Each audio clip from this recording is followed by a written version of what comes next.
Assalamualaikum warahmatullahi wabarakatuh. Bismillahirrahmanirrahim. Alhamdulillahi rabbil alamin. Wassalatu wassalamu ala asrafil anbiya'i wal mursalin Sayyidina Muhammadin wa ala alihi wa ashabihi ajma'in. Rabbi israh li sadri wa yassir li amri wahlul 'uqdatam bil lisani yafqahu qawli. Amma ba'du. Baik, langsung saja di sini saya akan membawakan materi yang berjudul Esensi dan Urgensi Pancasila sebagai Dasar Negara. Pengertian esensi dan urgensi sendiri adalah esensi adalah inti atau hakikat, sedangkan urgensi adalah kebutuhan yang sangat penting. Baik, yang pertama, esensi Pancasila sebagai dasar negara. Pancasila sebagai dasar negara, maksudnya Pancasila menjadi kaidah penuntun dalam pembuatan kebijakan negara, terutama dalam hukum nasional. Ada 4 kaidah penuntun dalam pembuatan politik hukum atau kebijakan negara dari Pancasila. Yang pertama, berdasarkan pada upaya membangun demokrasi atau kedaulatan rakyat dan demokrasi atau negara hukum. Kemudian yang kedua, menjaga selalu integrasi dan keutuhan bangsa, baik secara ideologi teritori. Yang ketiga, berdasar pada upaya membangun keadilan sosial bagi seluruh rakyat Indonesia. Kemudian yang keempat, berdasar pada prinsip toleransi beragama dan berkeadaban.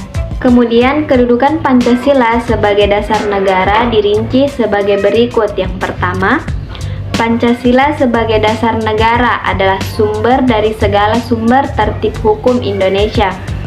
Kemudian yang kedua, meliputi suasana kebatinan dari Undang-Undang Dasar 1945. Kemudian yang ketiga, mewujudkan cita-cita hukum bagi dasar. Yang keempat, merupakan sumber semangat abadi Undang-Undang Dasar 1945 bagi penyelenggaraan negara para pelaksana pemerintah. Kemudian yang kelima, mengandung norma yang memegang teguh cita-cita moral rakyat yang luhur. Rumusan Pancasila harus dilaksanakan oleh rakyat Indonesia dalam hidup berbangsa dan bernegara, karena sila Pancasila merupakan satu kesatuan yang integral dan saling mengandalkan serta saling mengunci. Kemudian yang kedua, urgensi Pancasila sebagai dasar negara. Memahami urgensi Pancasila sebagai dasar negara dapat menggunakan 2 cara, yaitu institusional atau kelembagaan dan human resources atau personal. Nah, pendekatan institusional yaitu membentuk dan menyelenggarakan negara yang bersumber pada nilai-nilai Pancasila, sehingga menjamin terwujudnya tujuan negara atau terpenuhinya kepentingan nasional.